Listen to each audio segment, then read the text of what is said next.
Saudações, leitores e seguidores do Instituto Liberal. Eu sou Lucas Berlanza e este é mais um IL Flash. Aquele momento da semana em que a gente elenca os 7 artigos que mais impactaram, que mais fizeram sucesso no nosso site oficial e nas nossas redes sociais. E hoje o nosso IL Flash começa com um texto do advogado Leonardo Correia, que é um colunista também antigo do Instituto Liberal, sobre a OAB, a Ordem dos Advogados do Brasil, a coragem perdida. OAB ontem e hoje. O título é bastante sugestivo, autoexplicativo, por assim dizer.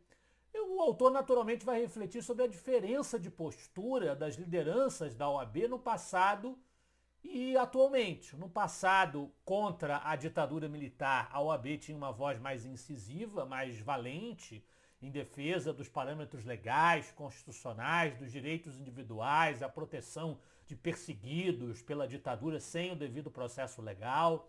E deveria ser um imperativo nas atividades da OAB levantar-se em defesa desses princípios. Enquanto, diante do autoritarismo judiciário que o Brasil vive hoje na nova república, a OAB se mantém basicamente calada, basicamente inerte. Então é a crítica que o Leonardo faz a essa diferença. Da OAB vamos para outra força do Brasil, que é o Centrão, no artigo do Otávio Ferrari Piaskowski, o Centrão no Brasil, entre o elogio e o lamento.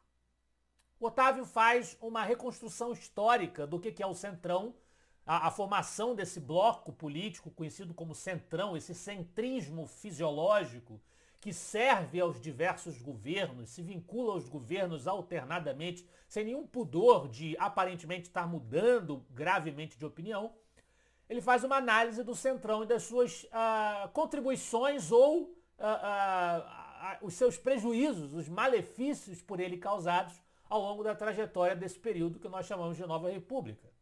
De um lado, ele conclui que o Centrão impediu a venezuelanização do Brasil, porque realmente impediu arroubos radicais do Partido dos Trabalhadores quando este esteve no poder. E de outro, trava o avanço de liberdade econômica e política em nível maior no país, né? Então, é preciso lidar com o Centrão e compreender a sua natureza para nós enfrentarmos os grandes problemas políticos do nosso país. Ainda falando sobre a Nova República, um texto do Antônio Claret Júnior, que já foi vice-presidente do nosso Instituto Liberal, um grande colaborador nosso, sob o título Sob a Constituição de 1988. Quem foram os presidentes mais liberais do Brasil? Ele faz uma análise dos governos da República Brasileira desde a Constituição de 88, tentando discernir quais desses governos têm características mais liberais ou políticas públicas mais alinhadas com o que o liberalismo defende. A conclusão do Antônio Claret é que Fernando Henrique Cardoso, apesar de ser um social-democrata de formação, ele foi um dos presidentes mais liberais da Nova República, adotou reformas de privatização, lei de responsabilidade fiscal, plano real, entre outras mudanças muito importantes num sentido de responsabilidade fiscal e também num sentido liberal. Embora ele fosse um social-democrata e também tenha, por exemplo, aumentado a carga tributária. E o Michel Temer também, pela sua reforma do teto de gastos, reforma previdenciária que foi avançando no governo dele, reforma trabalhista que se consumou no governo dele, e outras políticas que o Michel Temer adotou que são políticas que ajudaram a tirar o Brasil do buraco em que a Dilma Rousseff tinha enfiado. Então ele pode ser considerado um dos governos mais liberais. E o de Jair Bolsonaro também é um governo que teve características liberais, mas foi muito prejudicado, por exemplo, pela pandemia do coronavírus e pela resistência política que impediram a execução completa das propostas que foram anunciadas na campanha eleitoral em que Bolsonaro concorreu à presidência. Então Bolsonaro acaba ficando, na opinião do Claret, um degrau abaixo nas realizações liberais de Michel Temer e Fernando Henrique Cardoso. Na sequência, nós temos um texto sobre a política dos Estados Unidos, para mudar um pouco de ares, né, de cenário. Do Carlos Júnior, a falsa sinalização de virtude não salvará os democratas. Ele faz uma análise do cenário da eleição que está prestes a se realizar nos Estados Unidos entre Donald Trump, representando o Partido Republicano, e Kamala Harris, representando o Partido Democrata, em que ele vai dizer que o resultado nas urnas, apesar do prognóstico nada favorável a Kamala e aos democratas, como indicam as análises mais recentes, permanece imprevisível. Tudo pode acontecer na eleição dos Estados Unidos. Porém, uma coisa é certa. O monopólio da virtude não é dos democratas, como eles gostam de propagandear. Eles não são os donos das boas intenções, apesar da vergonhosa tomada de partido da grande mídia a favor deles e a favor da esquerda americana, portanto. Essa sinalização de virtude é falsa e não salvará os democratas de um resultado indesejável para eles. Na sequência, temos um texto do professor Ubiratã Jorge Olhos sobre Voltando ao Brasil, a Nossa Realidade, na sua coluna na Revista Oeste. Não adianta esconder a bola. O que ele quer dizer com isso? É uma gíria, uma expressão popular do tempo dele de colégio, em que ainda era possível jogar bola na rua, no Rio de Janeiro. Essa prática, no entanto, era proibida, e por isso ele se lembra das várias vezes em que ele e os seus companheiros de pelada, surpreendidos pelo surgimento do carro da Rádio Patrulha, né, corriam gritando: depressa, esconde a bola, para ninguém perceber que estavam jogando bola ali, né?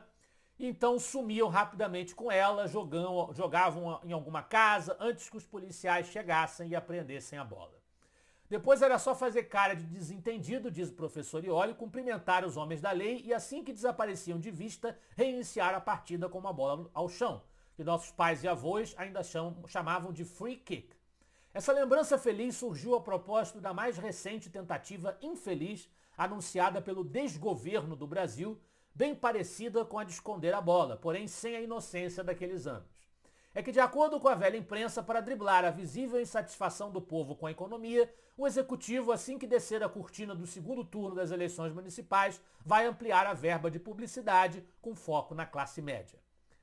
Não dá mais, diz mais adiante o professor Ioli, para tentar esconder a bola, por mais que o governo venha a gastar o dinheiro que nos toma de maneira desavergonhada com propaganda para nos iludir.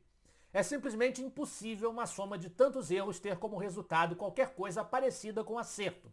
Não é à toa que muitos brasileiros estão deixando ou pensando em deixar o país e que os investimentos externos estão passando batidos sem entrar nem mesmo para um cafezinho.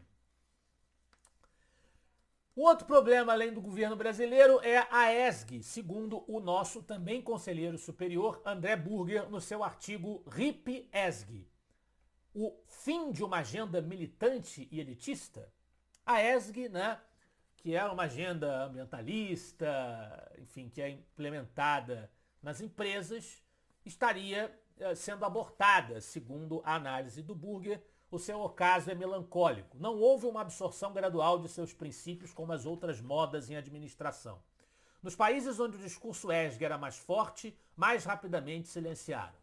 Os países europeus, na sua maioria ociosos da agenda ambiental e social, tão logo chegou o inverno de 2023 e faltou calefação, reabriram as arcaicas minas de carvão. E do dia para a noite, Greta Thunberg deixou de falar das questões do clima para errada de novo se alinhar aos defensores da Palestina livre. Contudo, a agenda ESG não vai desaparecer. Afinal, grandes empresas criaram departamentos para isso com diretores e todo o staff. O pior virá daqueles que querem impor procedimentos ESG, além das leis dos países, para satisfazer questões não definidas e de efetividade discutível. Os viúvos do ESG se voltarão para o mundo político, que pelos mecanismos democráticos é que impõe regras de comportamento à sociedade. Então o ESG sairá do mundo empresarial e passará à esfera política, de onde nunca deveria ter saído. Ao menos poderemos votar sobre uma matéria que está sendo imposta de cima para baixo por alguns autoproclamados esclarecidos. E na liderança do Yeli Flash de hoje, coisa boa, uma homenagem a uma grande figura do João Luiz Mauad, a sabedoria de Roberto Campos. Roberto de Oliveira Campos, nascido em 1917 e falecido em 2001, um ano antes da eleição que levaria o PT pela primeira vez ao poder no Executivo Federal brasileiro, foi um dos maiores liberais da história do Brasil, um grande teórico e político em defesa do liberalismo que frequentou os círculos do nosso Instituto Liberal. Esse foi o Yeli Flash de hoje. Eu espero que vocês gostem dos artigos e dos debates proporcionados pelo Instituto Liberal. Semana que vem estaremos de volta. Afinal de contas, para nós, você é a parte mais importante da sociedade. Até a próxima.